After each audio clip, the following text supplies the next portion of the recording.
Y bueno, en esta ocasión traigo uno de los temas más controvertidos del momento, de los temas más, si se quiere, polémicos, con mezcla de tristeza y escándalo. Un escándalo mortal, como puse en la miniatura, pero también un caso de credibilidad en crisis, tal cual también he puesto en el título. Y es que estamos hablando de este caso, que es el de Jason Arday, del cual, por supuesto, algunos dicen, porque la opinión está muy dividida acerca de esto, pero algunos dicen que Jason Arday, o Arday, no sé cómo se pronuncia, si él fuera académico blanco, porque hay mucha discusión racial alrededor de esto, pero dicen, si Jason Arday fuera un académico blanco de clase media, no habría sido acosado por la prensa británica de la manera en que lo fue. Porque la prensa británica,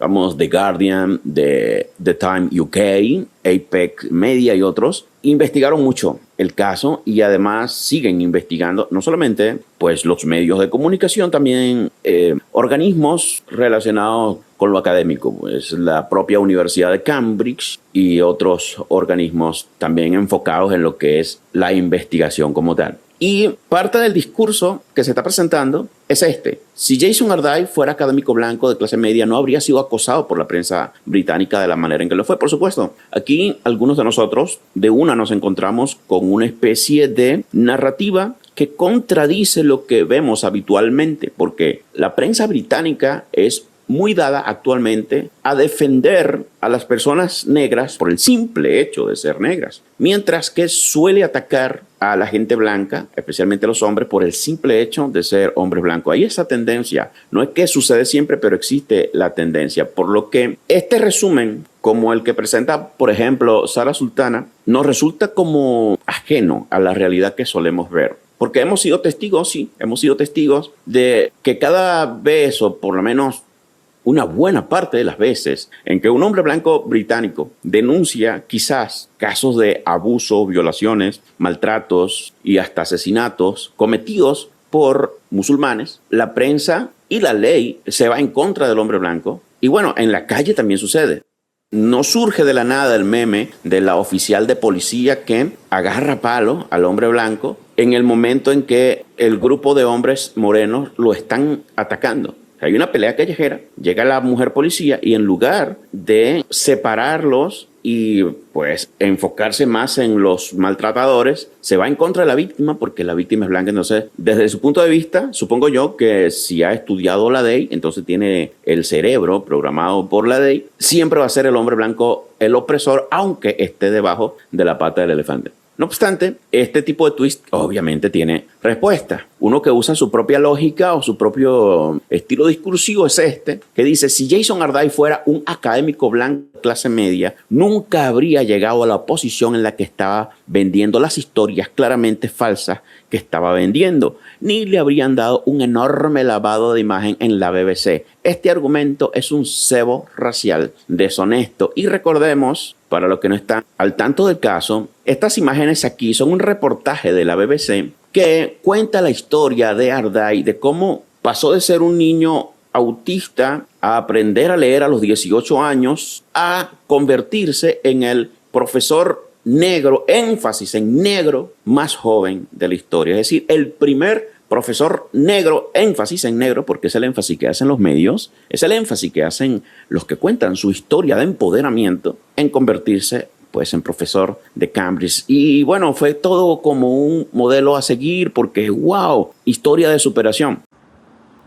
Y vale, yo amo las historias de superación, siempre que sean reales y no sean pornificadas, que no sean tratadas como simple historias de superación ya, porque al final del día son historias humanas. O sea, son seres humanos que tienen su propia vida, sus propios conflictos, y no para satisfacer nuestro deseo de tener el ejemplo de superación, vamos a cosificarlo, como dirían los progresistas o las feministas. Pero sí, creo que es válido tomar historias de superación como ejemplo y como motivo para animarse también a atreverse a hacer cosas. Pero estas historias de superación tienen que ser honestas, tienen que ser reales, tienen que ser genuinas. Y la historia de Jason Arday es una historia muy conveniente. No digo que sea falsa, todavía todavía no lo digo. Digo que es muy conveniente porque parece una historia de 3 actos, parece una historia escrita por un dramaturgo. Tiene todos los componentes de ser una historia perfecta e ideal para venderla. Es el chico autista negro de clase pobre que se va superando y pasa de la pobreza a un estatus más alto y además en modelo a seguir. Personalmente, su estética, así todo con delineadora en los ojos y el cabello largo, que no tengo nada en contra de eso, pero cuando me dices que esa estética y además pues los ademanes y el constante discurso, porque si lo buscas en YouTube te vas a encontrar con algo interesante. En YouTube lo que hay son mayormente entrevistas en las que él habla de racismo, de raza y temas similares, porque básicamente es el único tema que parecía conocer. Por supuesto, es un chico autista, o eso es lo que cuenta su historia ideal. Así que supongo que parte de su autismo es tener un único tema a la hora de salir a lanzar entrevistas, o quizás el problema sea de los medios que no le piden más nada que hablar de racismo. The first thing would be institutional racism. Bueno, estas son las noticias recientes porque pues lo encontraron muerto esta mañana. Ex profesor de Cambridge, Jason Ardive, muere una semana después de haber renunciado a su puesto de trabajo en la universidad por acusaciones de plagio. Entonces, claro, están hablando de que la historia de Jason Ardive es una parábola de nuestros tiempos. Ok, por ejemplo, en este podcast, esto fue hace 2 años. El profesor negro más joven, Jason Ardive, habla sobre autismo, racismo y otro montón de cosas, porque pues, dice que pertenece a la comunidad autista. Ahora mismo el autismo está siendo también muy cuestionado porque se han sacado una suerte de autismo social. Un autismo que tú eliges por autodiagnóstico y que el psicólogo tiene que validar porque tenemos derecho a decidir qué condición tenemos. Porque es una identidad también. Ya no es solamente el autismo que se detecta neurológicamente. Hay un autismo social que tiene el mismo peso y el mismo valor, la misma importancia. Es muy fuerte todo esto, muy fuerte. Pero vamos un poco a la historia de Jason Ardive porque su historia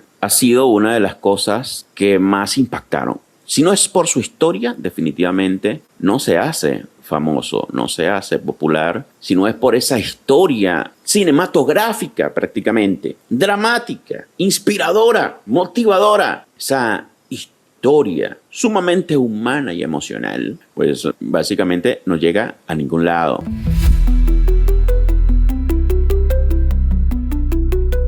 ¿Cuál es su historia? Tengo unas notitas por acá. La historia de Ardive se construyó alrededor de una narrativa sumamente extraordinaria. Es decir, es un caso que se sale de lo ordinario. Porque se sale de lo ordinario es que merece su propia película. Ardive se dice que nació en Londres y es hijo de inmigrantes ganeses. Según la biografía que se difundió ampliamente en los medios, fue diagnosticado con autismo y otros problemas de desarrollo. Se dice que no habló hasta los 11 años de edad y además aprendió a leer muy tarde, aproximadamente a los 18 años de edad. A pesar de todas esas vicisitudes y todos esos obstáculos, consiguió grandes títulos universitarios, un doctorado y también una carrera académica que se podría decir meteórica. A toda velocidad se disparó profesionalmente. En 2022 llegó a ser profesor en Glasgow y en 2023, con 37 años de edad, se convirtió en el profesor negro, énfasis en negro, más joven de la historia de Cambridge y además en una figura particularmente importante dentro de los debates sobre raza, educación y diversidad, porque no sé si él se metió en eso o si aprovechándose lo que estaban a su alrededor de su autismo, lo metieron y lo empujaron en eso y lo convirtieron en la maquinita de representación y diversidad para que sea el símbolo ideal de los debates de raza, educación y diversidad. Y es que Cambridge, la universidad, lo presentó como una historia de superación extraordinaria. Y bueno, justamente en esta forma en que Cambridge lo presenta, es que está precisamente una de las partes más importantes del caso. La biografía personal de Jason no era un detalle secundario. Vamos, es por su biografía que se forma esta imagen pública y este gran prestigio. Es como que yo por ser hijo de un inmigrante español y una inmigrante dominicana nacido en Venezuela, que luego me tocó, estoy hablando de cosas reales, por cierto, de mi historia, que luego me tocó dormir en pasillos de hospitales sobre cartones, me tocó dormir sobre plazas, sobre terminales de autobús y estaciones de metro, y luego pues tuve esta historia de superación, porque sí, me superé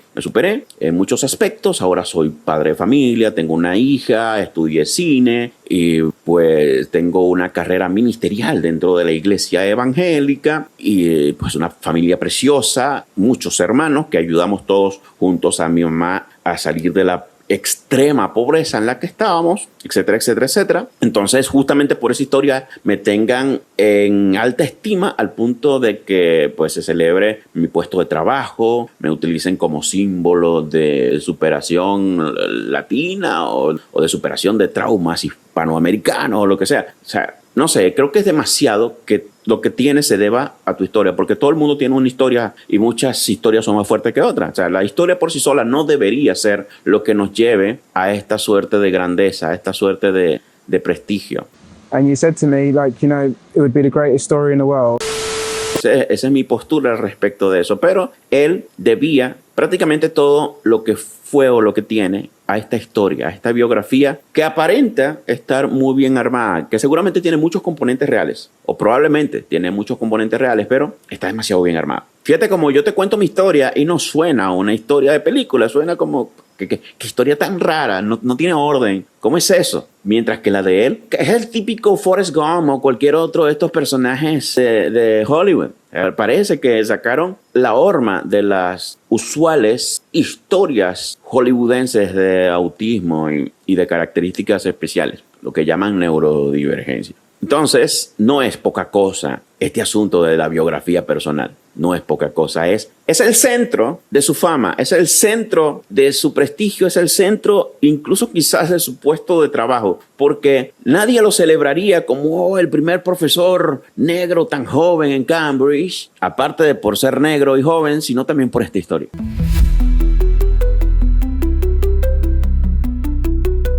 Luego tenemos los primeros casos controvertidos, porque ojalá fuera un solo caso que lo denunciaron por plagio y todavía está en debate. Aquí hay un problema de credibilidad en crisis, como digo, tan grande, porque es que desde el 2015 se le ha señalado por tantas cosas que parece que todo lo que ha construido es un castillo de naipes. Por ejemplo, hay un problema del doctorado, de su doctorado. Y es que todo empezó con una acusación sumamente seria relativa a su tesis doctoral del 2015. Fíjate, hay algunos investigadores que examinaron la tesis de Jason y encontraron numerosas similitudes con trabajos anteriores. Vamos, tu tesis tiene cosas demasiado parecidas, prácticamente igual, y hasta párrafos de otras tesis que otras personas ya presentaron. Ya sabes, esto tampoco es nuevo. Existen muchos casos en el mundo y creo que en todos los países de plagio completo o parcial de tesis. De hecho, a mí me tocó conocer a una profesora a la que un estudiante le llevó la tesis de la hermana de ella. Fue muy loco, es decir, cuando ella la abrió no necesitó investigar porque reconoció la tesis de su propia hermana. No quiero imaginarme la vergüenza que todavía debe estar sintiendo esa persona aún pasados tantos años. Entonces, la tesis a la que más se parecía la tesis de doctorado de Jason es la de una muchacha llamada Paula Swiatek-Myers, que fue una tesis del año 2009, es decir, 6 años más antigua que la tesis de Jason. Y no es simplemente que dos investigadores utilizaron la misma bibliografía o que llegaron a conclusiones parecidas. No. Los análisis publicados señalan más de 100 pasajes con similitudes, incluyendo fragmentos con redacción muy cercana y además casos en los que aparentemente se reproducían estructuras, ideas y hasta frases sin la atribución correspondiente, sin los créditos. No solo eso, sino que se encontraron coincidencias con otras fuentes, incluso material publicado anteriormente y según uno de los análisis, habían hasta frases procedentes de la Wikipedia, lo cual no se suele aceptar en las tesis. Tú tienes que crear tu propia estructura del concepto. Obviamente, Ardai negó haber cometido plagio deliberadamente. No negó el plagio, negó haberlo hecho deliberadamente, lo cual, pues, creo que hay un pequeño matiz allí. Hay un pequeño matiz, como reconociendo en parte, quizás, no sé si reconociendo, pero pareciera que estuviera reconociendo, que fue como el Chavo, sin querer queriendo.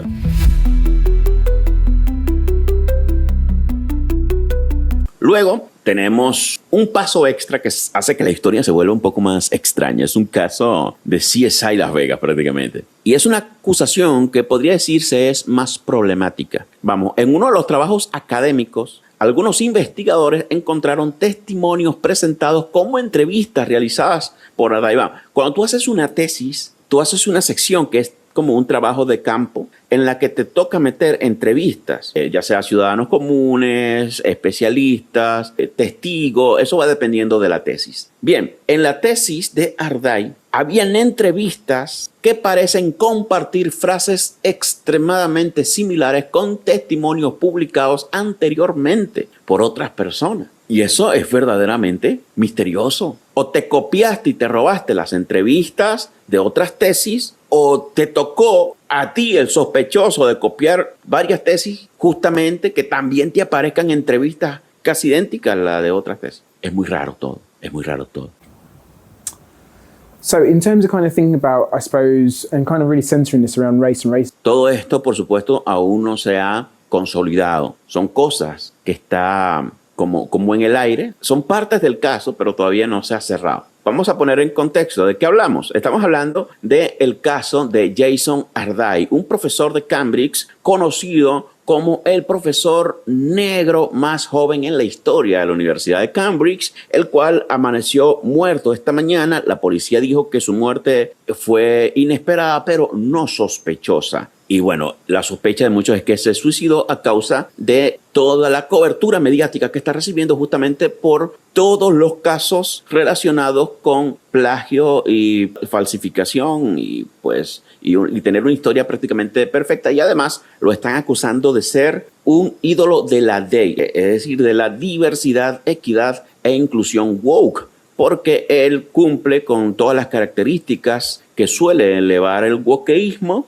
tiene un puesto sumamente importante de trabajo y con este puesto lo han convertido en un símbolo de representación negra y neurodivergente, porque es el primer profesor negro de Cambridge, siendo muy joven y además es autista. Ese es básicamente el resumen del tema actual, el cual pues es muy importante, es un tema muy importante porque abarca muchas fases de nuestra realidad actual. Mira, esto lo vamos a leer de forma social, si se quiere, de forma moral, de forma filosófica y tal. Ahora mismo estamos resumiendo un poco algunos de los casos que se le han presentado a él de denuncias de plagio. Ya te conté el primer caso, que es la tesis del doctorado, donde se parece mucho a varias tesis, pero más que todo a una. Luego tenemos otro caso que son las entrevistas presentadas en la tesis, que se parecen demasiado a entrevistas de tesis anteriores, lo cual es sumamente raro, sospechoso. Y bueno, hay una página que es como una institución, si no mal recuerdo, que se llama Retraction Watch. Y este organismo informó que una investigación de Times Higher Education, que es otro organismo más, había encontrado un conjunto considerable, es decir, no pequeño, un conjunto considerable de posibles problemas en las publicaciones de Jason Ardai. Y bueno, es una cuestión muy llamativa porque algunos fragmentos de la tesis de Ardai aparecían entrecomillados como declaraciones de personas entrevistadas por él y existían coincidencias con material que procedía de otras investigaciones y que él no señala como material procedente de otras investigaciones, es decir, plagio hasta de entrevista, y eso es muy grave. Y es que si se llegase a demostrar que las citas fueron presentadas falsamente como una entrevista propia, pues el caso sería sumamente grave, sumamente grave. Por supuesto, no todas estas acusaciones han sido establecidas como hechos por una investigación institucional definitiva, pero existe la investigación, existen las similitudes, existe todo. Hay un carpetón así grandísimo sobre este asunto. Carpetón enorme que se han dado la tarea de reunir todo. Pues hay muchas instituciones serias detrás de esto y por supuesto los de Cambridge también están siendo vigilados al respecto porque no se ven inocentes desde la distancia. no parecen inocentes porque para muchos parecen haber consentido en todo este revoltijo.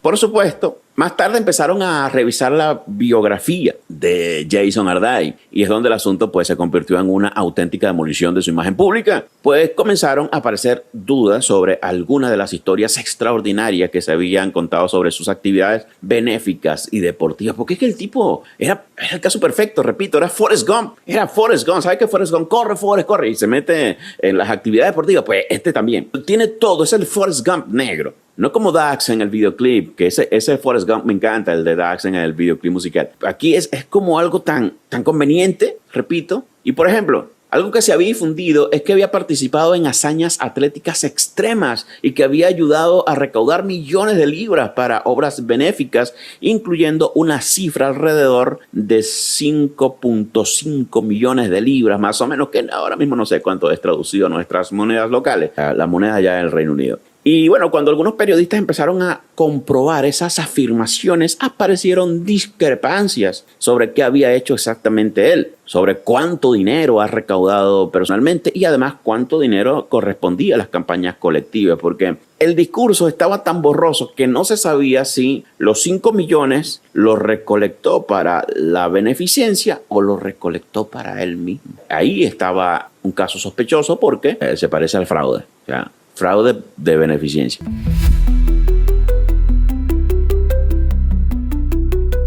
No solo eso, sino que hay una línea de investigación aparte o paralela que examinó afirmaciones de su currículum vitae y de su biografía pública relacionada con universidades, cargos honoríficos, colaboraciones y organizaciones. Y bueno, la Universidad de Cambridge anunció que investigaría no solamente las acusaciones de plagio, sino también las circunstancias de su contratación y la exactitud de determinadas credenciales y cargos. Y personalmente me parece que están reaccionando sumamente tarde, porque si llevan ya años detrás de este tipo, viendo tantas cosas sospechosas, justamente ahora que el caso explotó y que perdió la vida, no sabemos si se quitó la vida, pero es lo que apunta todo, es que Cambridge se va a poner la pila para investigar si es verdad que sus credenciales son reales y que su currículum vitae es real, o que de repente su historia, su biografía tan conmovedora es real, porque Cambridge elevó muchísimo su estatus dentro del mundo académico que quiere verse bien siempre con esto de la ley, de la inclusión wow, gracias a este tipo, porque lo usaron constantemente, o él se dejó usar constantemente por la institución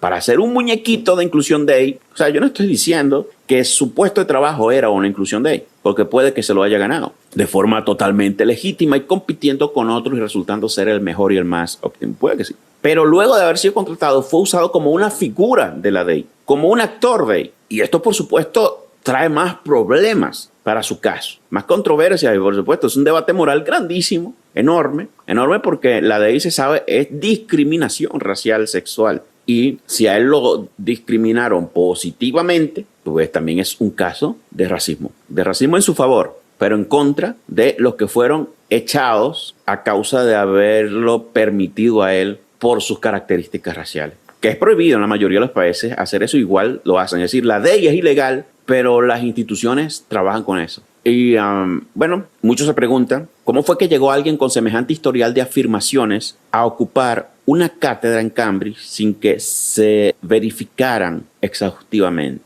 Una pregunta totalmente válida. Ahora Cambridge lo va a averiguar. Pero ¿cómo no se dieron cuenta antes? A mí me da mucha risa a veces, pero no una risa de, oh, qué divertido, sino de, qué lamentable. Una risa de qué lamentable. Esto de las grandes universidades de prestigio. Porque a veces le pasan cosas que no le pasan a las universidades más pequeñas y con menos prestigio. O sea, estas universidades enormes, y Harvard, y Yale, y Cambridge, y Oxford, le pasan unas tonterías que tú dices, pero ¿cómo pueden ser tan tontos? No, yo creo que no son tontos. Yo creo que se lo dejan meter y luego fingen que van a revisar quién fue que se lo metió. Fingen, porque es que yo no me creo que no se hayan dado cuenta de cualquier irregularidad desde hace tiempo.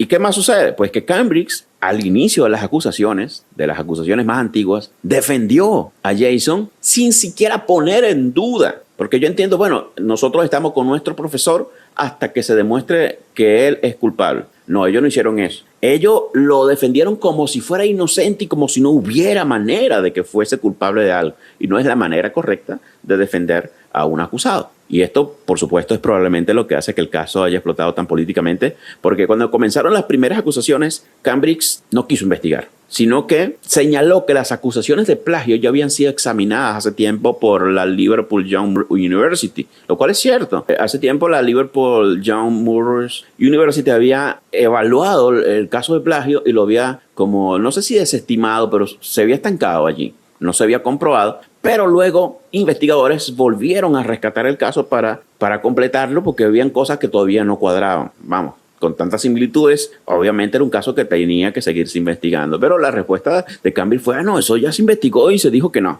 y hasta ahí lo dejaron. Y por supuesto también hubo quienes argumentaron que Ardai estaba siendo atacado por motivos raciales y políticos, y esta es la vieja confiable. La vieja confiable, y es obviamente lo que estás viendo en Twitter.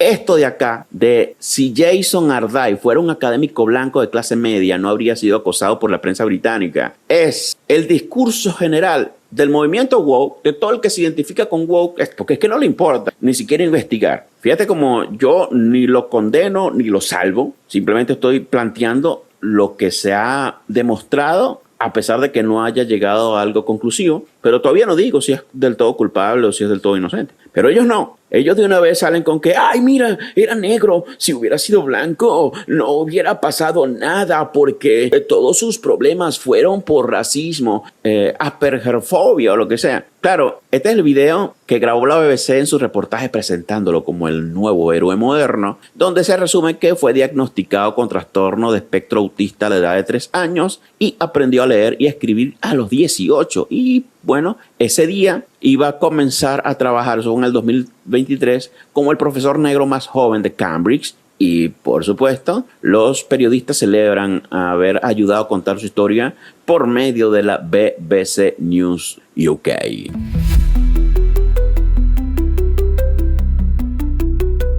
Por ejemplo, aquí dice Philip Proudfoot que los medios reaccionarios de derecha hicieron esto. Pero lo cierto es que los medios que publicaron la historia de Ardai y todo el caso fue The Guardian, fue Times, los medios más woke del Reino Unido. Medios que prácticamente se reconocen como izquierdistas en el sentido moderno angloparlante de izquierdista. No el izquierdista marxista, sino el izquierdista angloparlante actual, que es otra cosa, pero que tiene cierto enamoramiento con el marxismo, aunque no le lleguen del todo. Ataques públicos implacables a lo que debería haber sido un asunto interno de la universidad y no al tema de una frenesí mediático masivo. No, es un caso grave. No puede quedarse escondido en la universidad. Vamos, el plagio es un delito. Vamos, que lo condena un juez, que no lo puede encerrar en la universidad. Es algo que se tiene que hacer público. Por cierto, yo no vi mucho irrespeto por parte de los medios. Yo creo que lo trataron bastante respetuosamente.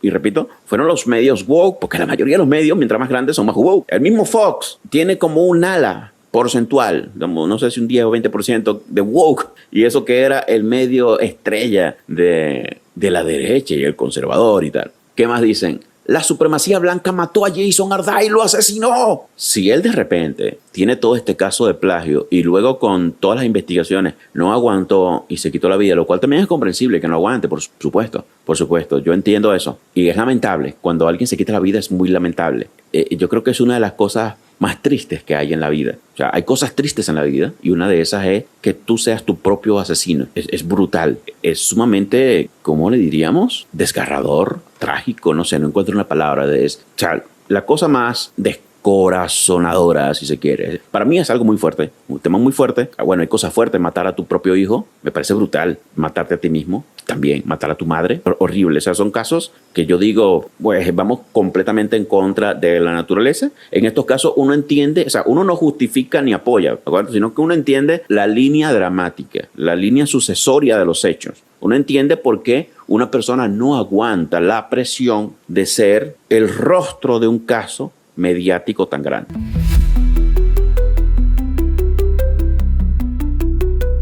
Que dice también, bueno, que ahora hay sangre en las manos de la gente. Jason Ardai no merecía esto. Por supuesto, son válidas las condolencias. Ahora, yo mismo no encuentro un culpable. Yo mismo no veo culpables. Ellos ven culpables en la gente blanca. Y creo que eso es racista. Yo creo que eso de culpar a los blancos es racista porque es que no hay pruebas de que se organizaron los blancos para acabar con la vida de este tipo. No sé ustedes. Claro, muchos no conocen el caso, pero fíjate lo viral que es en X. ¿Qué dice este post? Que Jason Ardiles es el profesor negro más joven en la historia de Cambridge y ahora los periódicos de derecha están intentando difamarlo con acusaciones falsas de plagio. Si The Telegraph se considera, si se quiere, un medio de derecha. Pero es muy conveniente que ponga ella de Telegraph, pero no ponga The Guardian. Se lo dije a todos, dice esta persona. Fue un linchamiento público. Dije que era repugnante que todos ustedes le hicieran y se apilaron encima de él, lo crucificaron. Y sangre en las manos de quienes lo hicieron. Están siempre buscando culpables. Yo estoy viendo el caso a esta hora. Pareciera que tengo mucho conocimiento acerca del caso. Bueno, hice un repaso, me interesó mucho, me parece un caso importante, pero ellos lo ven como un caso de persecución brutal.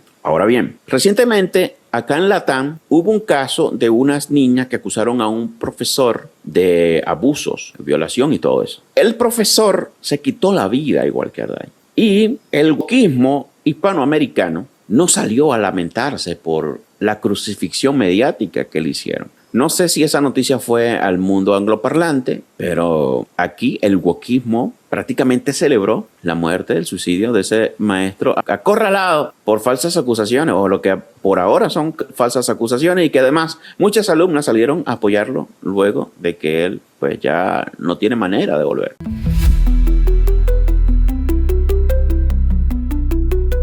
El filósofo Nathan Kovnas, que es un antiguo investigador de Cambridge y uno de los críticos que impulsaron parte del escrutinio, tuvo un papel sumamente importante en sacar la acusación a la luz. De hecho, creo que en YouTube hay una entrevista al profesor donde él cuenta que fue despedido por investigar. Este señor creo que es el investigador de Cambridge que sacó el caso nuevamente a la luz. Lo tengo ahí, ¿verdad? Sí. Ahí lo están entrevistando. Y bueno, creo que es él. Quizá me estoy equivocando, igual lo voy a dejar ahí. Este antiguo investigador de Cambridge sacó de nuevo el caso a la luz y posteriormente aparecieron nuevas acusaciones y la presión sobre el caso aumentó. Y esto obviamente hizo que Cambridge, de tanta presión, cambiara su postura al respecto. Porque la postura inicial de Cambridge, de la universidad, era defenderlo sí o sí y tenerlo por inocente sí o sí. Claro, Cambridge tuvo que anunciar una investigación independiente sobre el nombramiento de Ardiles como profesor y Ardiles terminó renunciando a Cambridge hace una semana, el 5 de agosto. Luego aparecen, como te decía, las historias de racismo y las amenazas. Hay una parte de esto que requiere cuidado porque hay cosas pues, que los periodistas también han investigado y otras que él cuenta con mucho trauma aparente.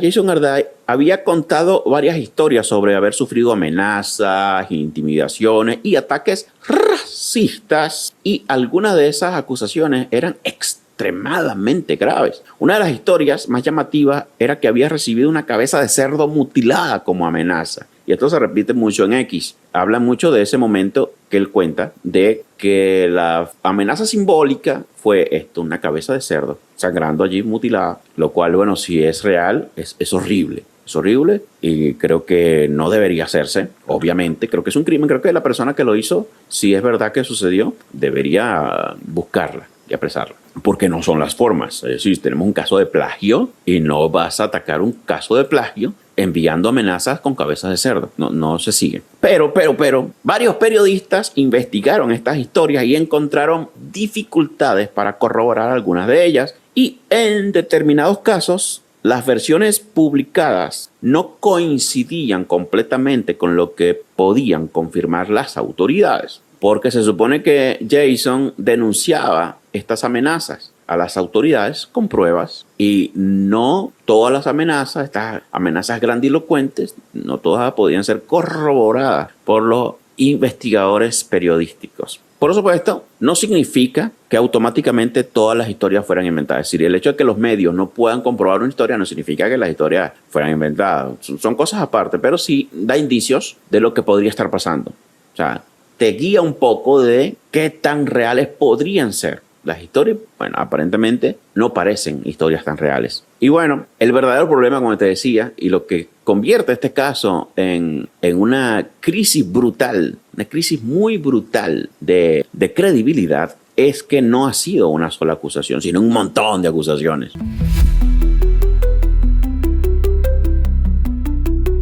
Fíjate, en el aspecto académico, fue acusado de similitudes extensas entre su tesis y trabajos anteriores, de posibles problemas de atribución, de publicaciones cuestionadas, de posibles citas o entrevistas cuya procedencia fue puesta en duda. Y esa es la parte que a mí más me intriga, por cierto, de las citas y las entrevistas. También tiene denuncias por su currículum. Hay dudas sobre algunas credenciales y afiliaciones. Y por supuesto hay preguntas sobre cómo se verificó su currículum vitae en Cambridge. Como recursos humanos investigó su currículum. ¿Cómo lo verificó? Porque ¿cómo es que hay acusaciones sobre un currículum y Cambridge ni pendiente? Hay acusaciones o dudas sobre su biografía, la cual es muy perfecta para una historia de cine, para un libro, es muy dramática, es muy Forrest Gump. Pues hay afirmaciones extraordinarias sobre su vida, especialmente también todo este tema de sus campeonatos de atletismo, la beneficencia y ese asunto. Hay dudas sobre determinadas hazañas y también dudas sobre la cifra de recaudación benéfica, con 5 millones de libras que no se sabe a dónde fueron a parar. No se sabe si se las quedó él, por cierto. Esa es la verdadera duda. También hay acusaciones institucionales que señalan a Cambridge. Porque Cambridge inicialmente lo defendió, después tuvo que reabrir la investigación y finalmente, pues, el profesor Jason Ardive dimitió de su puesto. Y todo esto ocurrió en cuestión de semanas. En menos de un mes ocurrió todo el caos. Y bueno, hay varias distinciones que podríamos hacer, porque hay cosas que no sabemos del todo. Cosas comprobadas, pues sí, Ardive es una persona real, no es una imagen generada por IA, ni es un caso inventado. Se entiende que es un caso real, que tiene algunos títulos y que ocupó posiciones académicas como las que se mencionan siempre. Fue profesor de Cambridge. Y además, sus acusaciones fueron documentadas y Cambridge abrió la investigación. Hay cuestionamiento, pero hay cosas que todavía no están establecidas definitivamente, como el caso de la falsificación deliberada de toda su trayectoria, o que haya inventado entrevistas, o que todas las historias personales fueran falsas. Eso todavía no se ha aclarado. Porque sí, son las partes que suenan muy convenientes, pero a veces la vida es así. A veces la vida te permite una historia conveniente. Pero dado el historial de cosas comprobadas, no está mal dudar de que también su biografía, sus hazañas y toda esa historia emotiva sean falsas o tengan mucha edición, tengan muchos efectos especiales. Por supuesto, hay una parte trágica y es que la familia de Ardive dice que fue víctima de una campaña prolongada de abuso y acoso y que la presión terminó siendo tan insoportable que se quitó la vida. Es la perspectiva de la familia, por supuesto, es una palabra que hay que tomar en cuenta porque la familia ve de cerca el sufrimiento de su allegado. Y posiblemente sí, la presión mediática fue lo que lo llevó a quitarse la vida. Si es que se la quitó, porque imagínate, no, claro, yo no lo pongo en duda, porque está confirmado, pero dado el historial, ¿no sería extrañísimo que al final el plot twist fuese que también fingió su muerte? Obviamente no es el caso porque se ha confirmado, pero sería brutal, sería durísimo, porque se confirmaría un caso de mitomanía consecutiva. ¡Wow! Que luego ahí sí Hollywood tendría que adaptar la película, porque tan solo por el plot twist valdría la pena.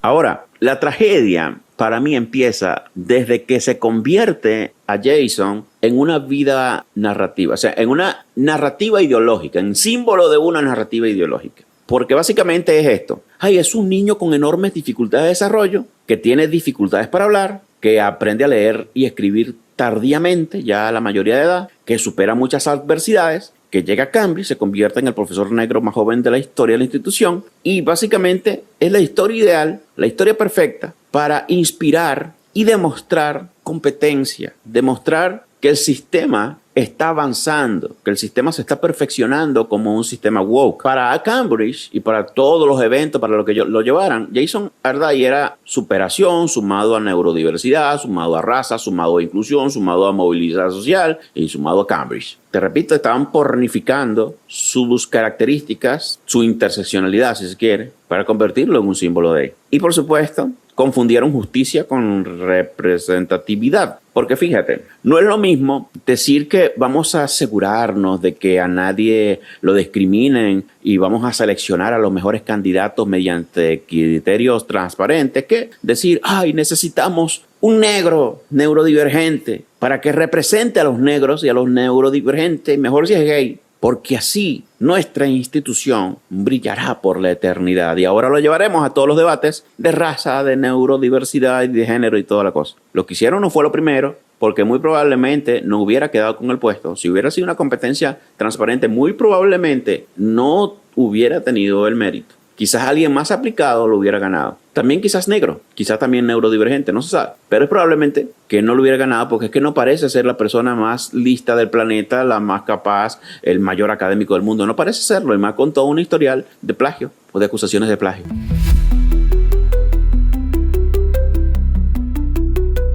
Y por supuesto, hay un efecto halo, ¿sabes? Este fenómeno psicológico. Sucede que cuando la gente sabe que una persona posee una característica que consideran admirable, pues la gente tiende inconscientemente a atribuirle otras características positivas. Por ejemplo, si dicen, ay, Jason es extremadamente inteligente, luego los que lo admiran por eso dicen, seguramente también es la persona más honesta del mundo. ¿Ves? Dicen, es muy inteligente, eso es positivo, por lo tanto tiene otras cosas positivas, la honestidad. Y eso hace que se bloqueen a la idea de que quizás no sea tan honesto y quizás sea un plagiador compulsivo. Sé que se entiende. Bueno, superó una discapacidad extraordinaria. Eso significa que es una persona que ha sufrido discriminación racial. No necesariamente. Tú puedes pasar dificultades en la vida y jamás haber sido discriminado por razones de raza, por razones de neurodivergencia. Puedes ver también que quizás es un académico que representa la diversidad, porque como es negro, te representa la diversidad. Y eso no debería de seguirse, pero en el mundo woke es realmente lo que pasa en las universidades. El mundo académico ahora mismo es el mundo woke. Es como se ve la vida, es como se ve a las personas. No existes como ser humano ni como individuo, sino como colectivo o representante del colectivo. Y eso no es vida, amigos. Eso no es vida. Esa es parte de mi reflexión. Es parte de mi perspectiva acerca de esto. Y por supuesto aparecen cosas más profundas.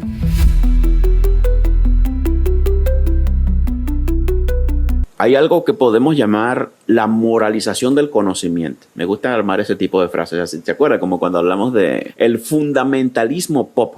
El fundamentalismo pop. Bueno, así como me gusta ese tipo de título, tipo el fundamentalismo pop, también esto de la moralización del conocimiento. Y es que la academia tradicional, que bueno, Cambridge arrastra su tradición, tiene un principio que, si se quiere, es bastante frío, y es que no importa quién eres, importa si tu argumento es verdadero y si tu evidencia es válida. Y bueno, la tendencia contemporánea cambia eso, y Cambridge ahora está adoptando esta tendencia contemporánea nueva, y es desde qué posición social estás hablando. Es más caluroso, es más humano, es más emocional, pero honestamente yo soy de los que prefiero la versión fría, como fue Ben Shapiro alguna vez en sus argumentos, que antes no mezclaba emociones con hechos, pero ahora lo hace. Lo hace como hacen los woke.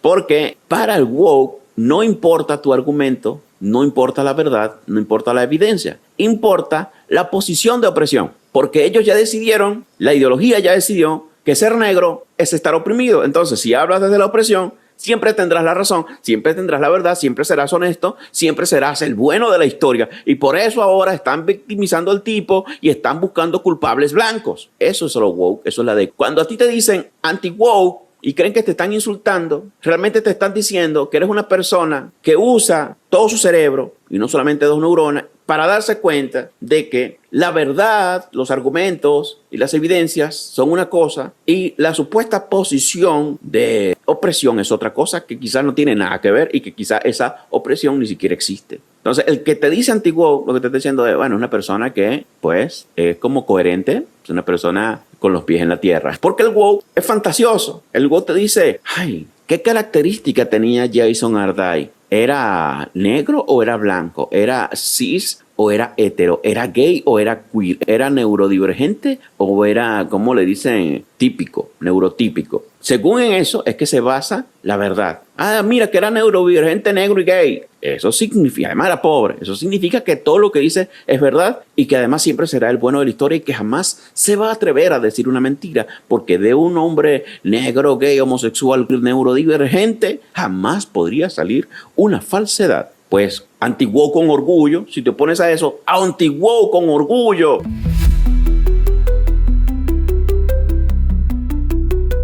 Y hay una paradoja en la discriminación, y es una paradoja, si se quiere, interesante. Imaginemos que una institución dice que quieren contratar más académicos negros porque históricamente han estado infrarrepresentados, que es mayormente lo que hacen. De hecho, lo que pasa en Hollywood, cuando nosotros hablamos de la diversidad forzada en Hollywood, nos referimos a eso, a la selección de personas con base en su color para supuestamente saldar deudas históricas.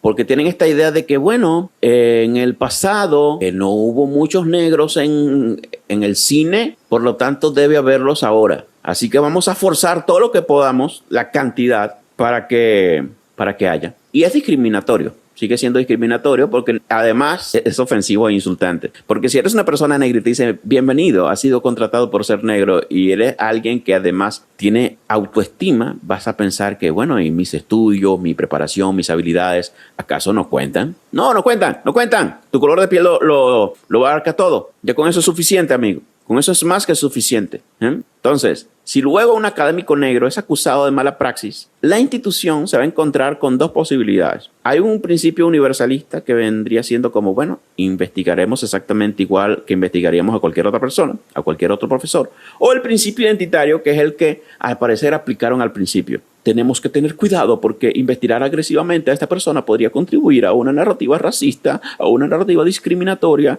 a una narrativa aspergerofóbica. Mira, en el mundo angloparlante, dígase Estados Unidos, Australia también está pasando mucho ya, el Reino Unido, Alemania. Prácticamente tú no puedes ni siquiera sospechar de alguien negro. No puedes sospechar. De un trans no puedes sospechar porque eso incurre en racismo e discriminación. Oye, pero mira, en las cámaras de seguridad está que el tipo llegó con un arma. No puedes. ¿Recuerdas el caso de George Floyd? Es un santo religioso, porque hay pinturas idénticas a las que hacen los católicos para la Virgen y toda esa vaina. Oye, el nivel de ridículo, y era un tipo con antecedentes, que hasta se dice que había puesto una pistola en el vientre de una mujer embarazada. O sea, ese es el nivel. O sea, pero eso no lo puedes decir por sus características identitarias. Vamos, ¿quieres vivir en un mundo así? Nadie quiere vivir en un mundo así, excepto los woke. ¿Eres anti-woke? Pues perfecto, celébralo. Porque estás dispuesto a seguir defendiendo un mundo lógico, un mundo con sentido común, un mundo incluso justo,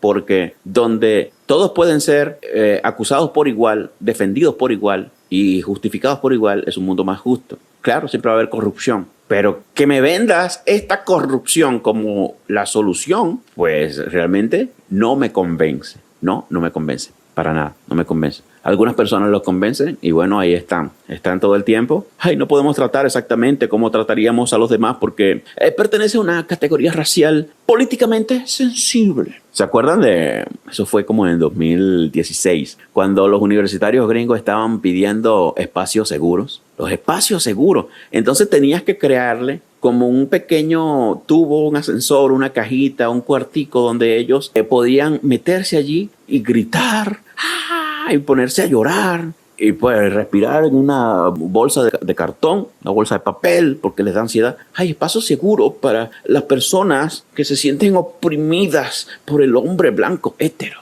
¿Qué nivel de ridiculez, amigo? ¿Qué nivel tan grande de ridiculez es el wokeísmo? Porque incluso debilita cantidad de hombres y mujeres débiles a causa de la ideología. Y fíjate, los retratos de empoderamiento que te ponen en los medios, ay, la mujer empoderada, la Capitana Marvel, ni siquiera ayudan. Porque el hombre woke ve que siempre la mujer es la fuerte y el hombre es el débil. Dice, bueno, las mujeres son las fuertes, yo no voy a hacer nada. Y la mujer que es representada como fuerte, no se quiere superar porque ya le dijeron que es inalcanzable, que es perfecta. Entonces, claro, ay, me siento identificada con la Capitana Marvel, la Capitana Marvel es una Mary Sue, yo también soy una Mary Sue, no necesito hacer más nada, no necesito mejorar. Debilidad por todos lados y en todos los sentidos. O sea, es una ideología que no solamente afecta a los opuestos porque los excluye, sino que afecta a los que están dentro porque les pudre el cerebro, les pudre el desarrollo, les impide crecer. Oye, qué lamentable, en serio, qué lamentable, qué horrible.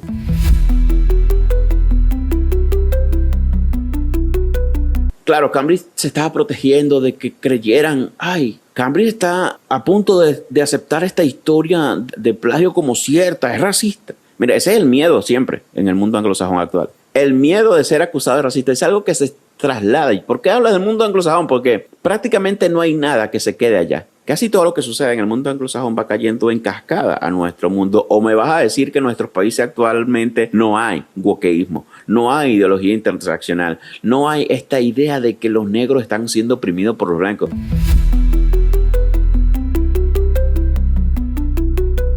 ¿No ves cómo están tratando a Argentina? Porque tienen un montón de jugadores blancos en el equipo. ¿Qué vas a hacer? Son sus jugadores argentinos. ¿Qué quieres que haga? Un color de piel y ya. No, porque es que Francia lo sustituyó todo por africano. El problema de Francia es que se dejó invadir, se lo dejó meter, se dejó golear en todos los sentidos.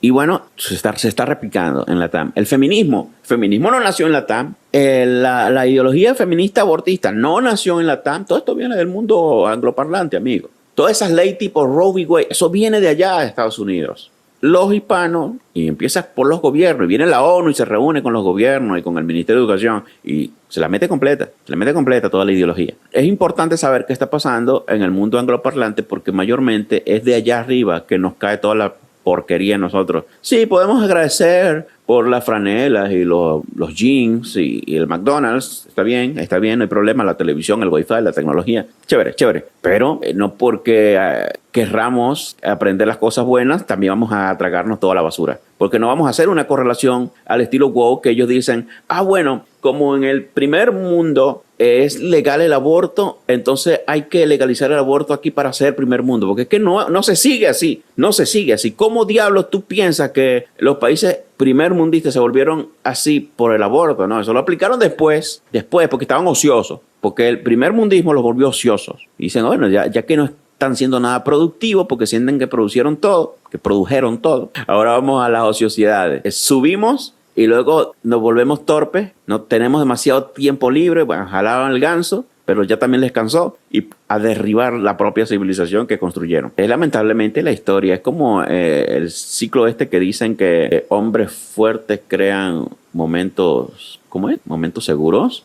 Tiempos difíciles crean hombres fuertes, los hombres fuertes crean buenos tiempos y los buenos tiempos crean hombres débiles y los hombres débiles crean tiempos difíciles. Eso es un ciclo que aparentemente no termina. Estamos ahora mismo en la época de los hombres débiles creando tiempos difíciles y estos tiempos difíciles se supone que crearán una próxima generación de hombres fuertes que crearán tiempos buenos y así sucesivamente hasta el infinito. Si es que es real esa historia, pues será así.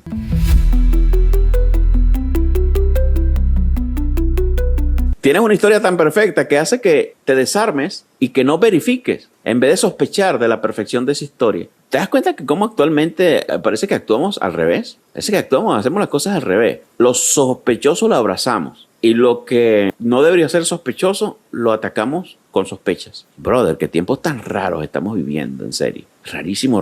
Yo no sé qué tan así fueron otros tiempos, pero a mí me parece que las cosas no deberían ser así. Y esto, por supuesto, se convierte en una especie de regla general. Cuanto más extraordinaria es una afirmación, mayor debe serle el estándar de evidencia. Así más o menos, o solían pensarlo antes.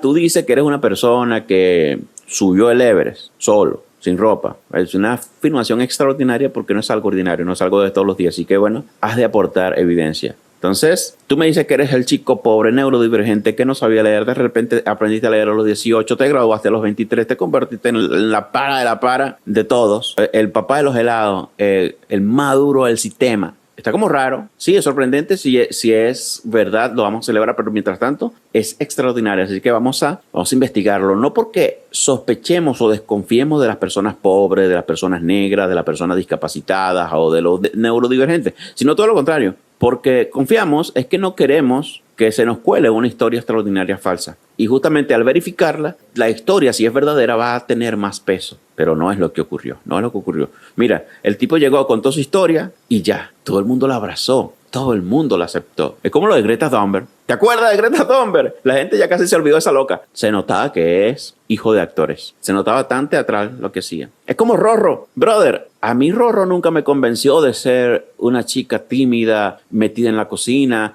haciendo todo tipo de búsquedas difíciles e imposibles para poder cocinar una receta. A mí nunca me convenció. Y no me molestó tampoco, como porque es TikTok. TikTok es para ese tipo de contenidos. Cosas exageradas, producidas, que dan la impresión de ser reales. Yo digo, bueno, es contenido. No me imagino cuánta gente habrá detrás produciendo todo eso, porque me imagino un equipo grandísimo. Pero a mí nunca me pareció alguien real, me pareció un producto de las redes y alguien fabricado además por un conjunto de especialistas en PR, relaciones públicas y marketing. O sea, era una marca personal que llaman. Es lo que a mí me pareció toda la vida. No sé si habrá evidencia por ahí de eso, en algún directo o video lo habré comentado. Lo que pasa es que yo nunca traté el tema de Rorro, pero en algún lugar, algún comentario en alguna red social habrá que deje en evidencia que desde hace tiempo, desde que apareció o desde que yo la conocí en las redes, me pareció un producto. Y no me molesté que sea un producto porque es lo que se suele hacer en TikTok cuando se tiene plata para cubrir una compañía detrás que te banque y te fabrique toda la imagen. Pero hay mucha gente que se creyó el cuento y andan ahora todos desilusionados porque descubrieron que no es. Por favor, oye, qué ingenuidad. ¿De verdad tú piensas que una gente así existe y además en España?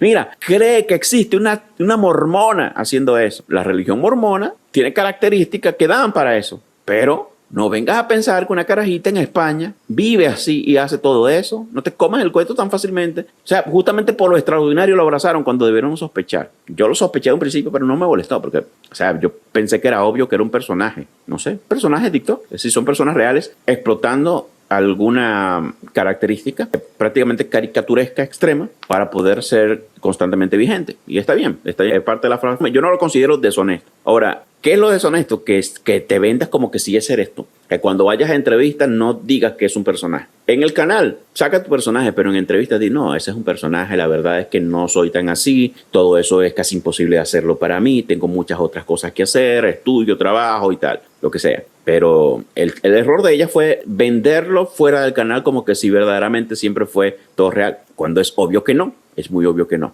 No sé si tú te creíste alguna vez lo de Rorro, bueno, está bien, a veces podemos ser ingenuos, no hay problema. Pero la masa enorme que se comió el cuento y que ahora están disolucionados, eso es lo que a mí me impacta. ¿Por qué un caso tan obvio de fabricación de personaje, no les pareció sospechoso? Pues lo mismo con este personaje de Jason. A mí me parece un personaje basado quizás en cosas reales, pero un personaje al fin es una perfección de una historia que ya existía. Básicamente lo que hace Hollywood con los biopics, que te hace una película y te cuenta una historia en 3 actos con giros dramáticos, cuando en la vida real la historia de las personas no se cuenta en 3 actos ni con esos giros dramáticos. Hollywood lo acomoda para que pueda ser cinematográfico, lo cual también es válido porque, bueno, están haciendo una película, no un documental. Pero, no sé, esta tendencia a creerse estas excepciones brutales, estos casos tan extraordinarios, a la primera me conmueven porque por lo menos me demuestran que el mundo tiene cierto grado de ingenuidad. O sea, yo soy un tipo que le busca forma a las nubes, pero también soy un tipo que sospecha cuando está en las redes sociales viendo cosas. En TikTok yo sospecho de todo. Oye, y más que una plataforma que te crea unos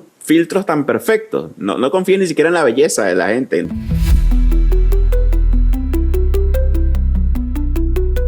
Y es que, por ejemplo, en el caso de Jason, la prensa encontró contradicciones respecto a sus afirmaciones de haber sido, pues, atacado y también de su infancia. Porque algunos antiguos compañeros, y esto también importa, recuerdan a Jason de manera muy diferente a como él la cuenta, como está en su biografía. Mientras que otras personas cercanas respaldan la versión de Jason. Es como que, vale, aquellas personas que están todo el tiempo con él y que quizás se benefician de esta aura especial y de esta fama y de todos los beneficios económicos que hay detrás, bancan la historia. Pero los vecinos, no tanto.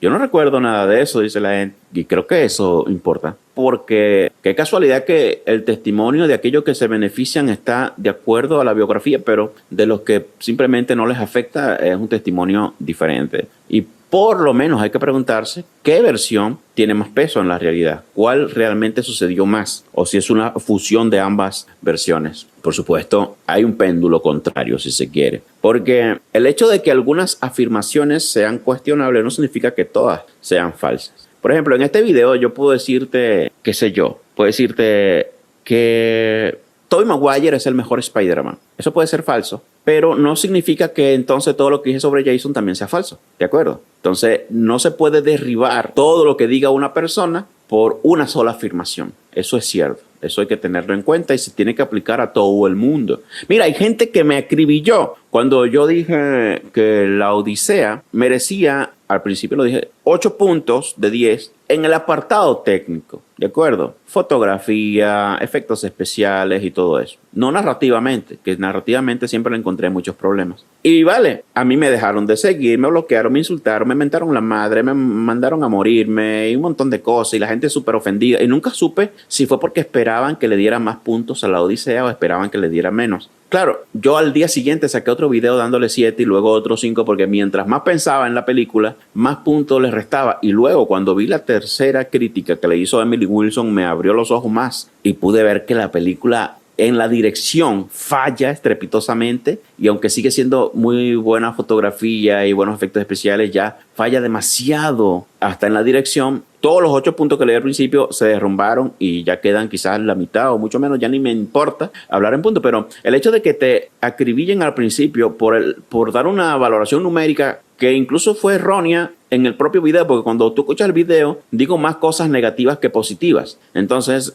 los 8 puntos fueron como un error no se siguieron de todo lo que dije, porque claro, el ser humano puede equivocarse, no sé por qué diablos no aceptan que uno se equivoque. Y uno acepta que ellos se equivoquen todo el tiempo, que te pongan comentarios tan ridículos en videos que no tienen nada que ver con lo que comentan y así. Y uno acepta normal, porque uno entiende que esa es la vida, esa es la humanidad, y uno, me gustaría saber a qué te refieres, y le responde amablemente. Pero me asombra esa tendencia. Y bueno, yo soy de los que piensa que, vamos a suponer que Jason contó parte de su historia y agregó cosas que no sucedieron, pues no significa que todo no haya sucedido, sino que algunas cosas sucedieron y algunas él las condimentó, les echó paprika para que sea más interesante y sea más vendible. O bueno, quizás la empresa de relaciones públicas que contrató, porque cabe la posibilidad de que al igual que Roro, pues haya contratado una empresa de relaciones públicas. O sea, una empresa de relaciones públicas quizás pudo haber creado el personaje de Jason para venderlo de esa manera y sacarle prestigio y plata y llevarlo a ese montón de entrevistas, conferencias, debates, de los cuales seguramente sacaban ciertos beneficios, vendían quizás literatura o lo que sea,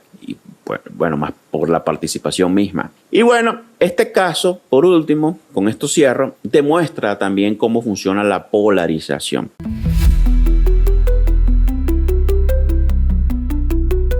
Los progresistas te van a decir que están atacando a un académico negro exitoso porque desafía las estructuras racistas, patriarcales, heteroblancas de toda la vida. Eso es lo que ves en Twitter. Todos los progresistas, es que prácticamente no hay ni uno que diga, sí, mira, es válido investigar. Incluso después de muerto hay que seguir la investigación, por cierto. No es que, ay, porque se murió pobrecito, ya no vamos a investigar. Eso no funciona así. En todo caso, él no era el único implicado. Se tiene que investigar a Cambridge y a las escuelas en las que él estudió y todos los que están involucrados en el potencial fraude. Fraude masivo y múltiple. Pero bueno, también están los antiprogresistas que dicen que las instituciones WOW fabricaron un académico porque necesitaban un símbolo negro. Ahora, yo digo que existe la posibilidad porque así es como mayormente funcionan actualmente las instituciones. Lo convirtieron en símbolo de la ley, porque sí, es un símbolo de la ley, lo cual no se puede negar porque ¿por qué diablos estaba constantemente en debates y conferencias relacionadas con la raza, la discriminación, la opresión y las neurodivergencias y todo esto identitario como una especie de representante de un colectivo? Pues porque era un producto de ahí.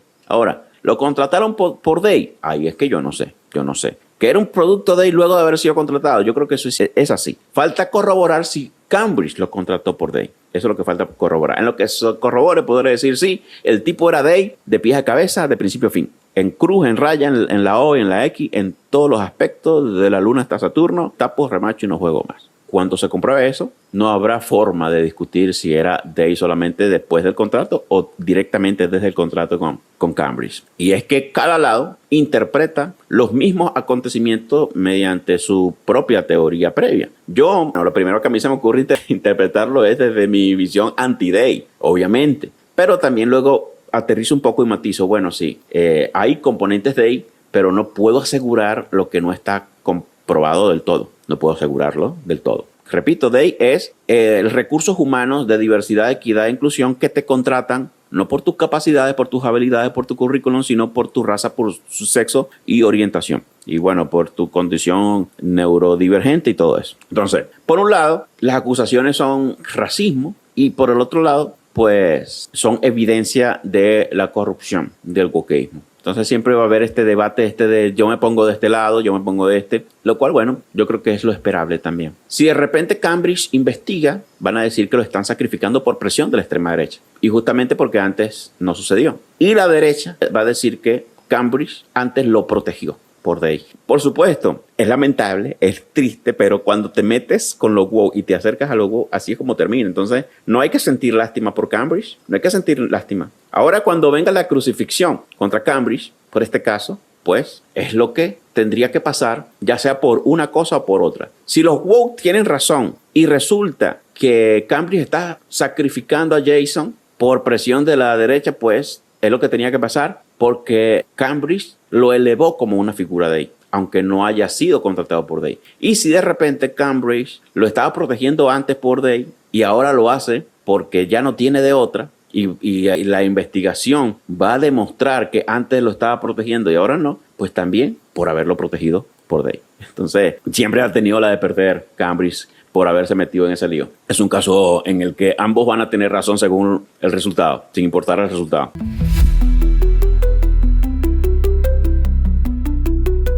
¿Qué podría ser lo más incómodo para el progresismo? Pues que si se demuestra que hubo una mala praxis académica importante, el daño no solamente lo va a sufrir Jason Arday, sino que lo van a sufrir también los próximos académicos negros, y eso es algo que yo he atacado desde el principio. Cuando tú me conviertes a un tipo en el representante de todos los que se parecen a él en un aspecto como el color de piel, estás arruinando la vida y la carrera de esos que vienen detrás. Porque ya me estás diciendo que no existen negros verdaderamente capaces y meritorios contratados, sino que todos son contratados por la misma razón que Jason en la Universidad de Cambridge o Halle Bailey en la película de La Sirenita. Hay un video de un negro que yo lo puse hace tiempo y están por ahí los recortes de mis videos sobre diversidad forzada, que él dice que está cansado de ver negros en la tele porque ya sospecha de todos los negros que ve en las películas y en las series, de que no fueron contratados de forma honesta, de forma transparente, sino que fueron elegidos por la ley. Y eso lo desilusiona a él como negro, porque ya no cree que nadie de su comunidad es contratado por talento, sino que todo es por color, por discriminación racial. Y es triste, es muy triste. La diversidad forzada arruinó a las minorías. Las arruinó por completo. Ayudó a unos cuantos que se metieron el dineral en el bolsillo, porque, ay, sí, Amal Stenberg cobró dinero, ahora todos los negros deben celebrar. No, ahora todos los negros deben sufrir las consecuencias de que cualquier puesto que tengan van a pensar que no se lo ganó con competencia, sino por color. ¿Y quién quiere vivir una vida así? Bueno, algunos sinvergüenzas hay, porque siempre hay gente sinvergüenza en el mundo, pero no todo el mundo quiere vivir de esa manera. No todo el mundo quiere vivir así.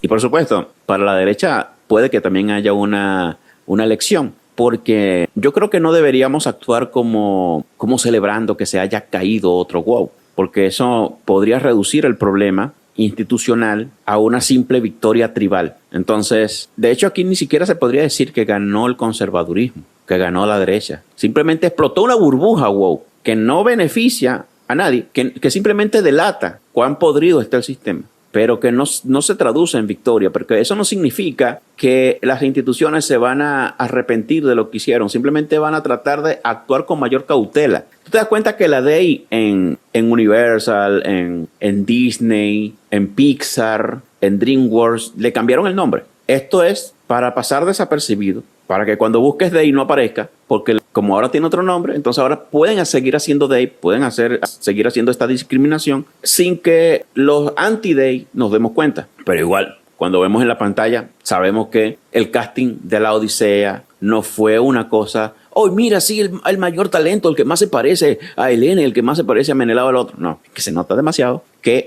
Paramount, lo que sea, el que esté, a Universal, el que está a cargo de eso, quiso aprovechar la DEI. ¿Por qué? Sencillo. A los accionistas de la bolsa, tú tienes que demostrarle que estás practicando DEI, es porque de ahí es que viene el dinero.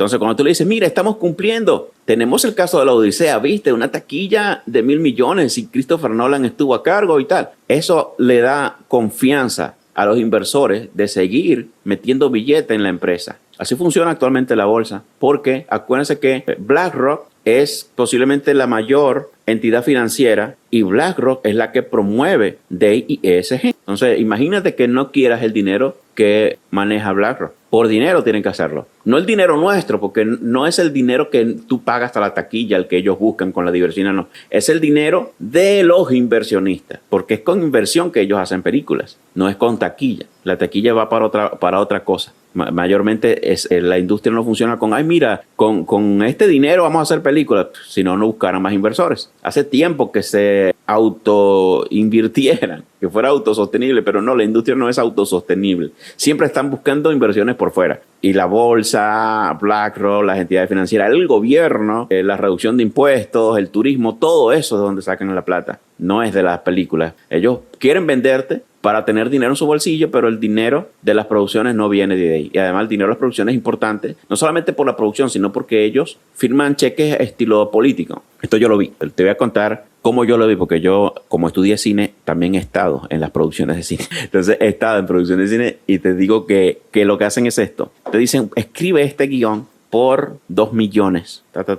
Tú aceptas el cheque de 2 millones y luego el productor va contigo al banco cuando tú lo vas a hacer efectivo. Y cuando lo haces efectivo, tienes que devolverle la mitad a él. O sea, hay un cheque que avala que tú recibiste 2 millones, pero en la práctica tú no te quedaste con 2 millones. El productor se quedó con la mitad o quizás más de la mitad. Y esa es la mafia en casi toda la industria. Yo abandoné el cine justamente por eso. Yo no quise hacer cine en industria por eso. Yo prefiero agarrar, si quisiera otra vez, porque es que le perdí hasta cierto grado el amor a la producción como tal, y además ahora en época de EJ. Es una época muy confusa en todos los aspectos. No me animo ya. Porque yo estaba emocionadísimo, amigo. Yo iba a festivales, llevaba mis cortos y toda la cosa. Y la alfombra roja y los premios y la vaina. Premios pequeños, obviamente, de festivales pequeños. Porque uno nunca iba a cosas grandes. Pero me gustaba y conocer mucha gente. Disfrutaba todo eso. Pero cuando me tocó estar cada vez más cerca, me ofrecieron hacer ese trueque con un guión. Escribe el guión, te doy el cheque,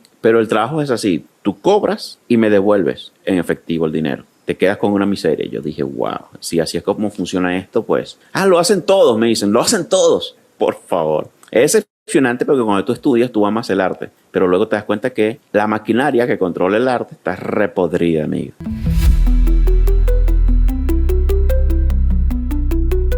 No queremos burlarnos de una figura como se han burlado de Charlie Kirk. Yo pienso eso.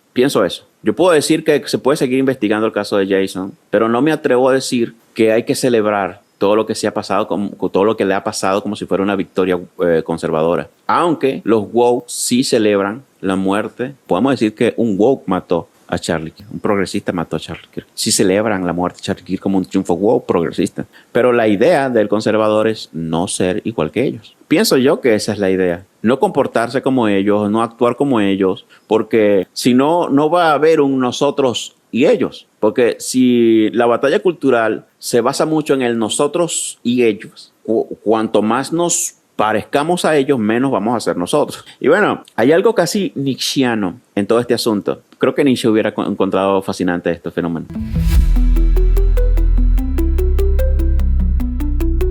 Y es que las instituciones modernas dicen buscar la verdad. No obstante, las personas que componen las instituciones siguen teniendo deseos, intereses subjetivos, pues quieren cuidar su propio prestigio, su jerarquía, tienen además resentimientos, tienen necesidades de pertenencia, deseos de reconocimiento. Entonces, bueno, aparece la pregunta, ¿realmente queremos la verdad o queremos pertenecer al grupo que creemos que posee la verdad? Porque bueno, si aceptas a Arai como héroe, eso seguramente proporciona beneficios simbólicos a muchas personas negras y neurodivergentes, porque pues, lamentablemente hay gente que espera sentirse representada. Mire, yo no me quiero sentir representado por nadie. En todo caso, si alguien me va a representar, que sea alguien tan grande, tan superior, que yo sienta que jamás voy a alcanzar. Y bueno, creo que prefiero sentirme representado en ese sentido por Jesucristo. Y digo, bueno, si Jesucristo me representa, perfecto. Bueno, te representó en la cruz y tal, perfecto. Me quedo con eso y no me meto en ningún debate de, ay, los hombres, las mujeres. Hay una tipa en Twitter que me dijo, ustedes los hombres, que la abandono. Perdón, pero es que yo, desde que tengo a mi hija, no existe ser en este mundo que haya pasado más tiempo con mi hija que yo mismo, porque yo soy el que la cuida, yo soy el que se trasnocha, yo soy el que la alimenta, yo soy el que la viste, yo soy el que le compra todo, yo soy el que la lleva a pasear cuando quiere ir al parque, todo, todo, todo, todo. Todo. Su madre podría decirse que tiene un 30 o 40% de participación con ella porque el trabajo no se lo permite tanto como a mí, porque yo me di a la tarea de pasar más tiempo con mi hija, más que todo el mundo. Entonces no me puedes acusar de lo que pasó contigo y tu papá, porque yo soy yo y él es él y tu papá no me representa a mí así como yo no lo represento a él. Me molesta ese colectivismo, lo odio, lo detesto, no pienso en eso, no lo considero para mí. Por supuesto, hay una ironía final con este caso. Y es que Ardai construyó, o al menos encarnó públicamente, una historia sobre superar las categorías que parecían limitarlo, pero terminó convirtiendo precisamente en una de esas categorías. Fíjate, él era el símbolo de el negro neurodivergente, joven, académico y de la generación tal. Y supuestamente esas cualidades lo limitaron. Pero cuando él rompió estas barreras y rompió el límite y alcanzó su lugar soñado en la sociedad y en la jerarquía laboral, todo el mundo lo compró y lo vendió. Y él aceptó ese contrato como el primer negro, como el primer profesor negro, como el primer profesor negro más joven, como el primer académico negro neurodivergente, como el símbolo de la inclusión. Tú me estás diciendo que quieres ser visto como algo más que eso, pero luego cuando lo logras, cuando logras superarte, te conviertes en eso que antes nadie te veía así. Es demasiado irónico.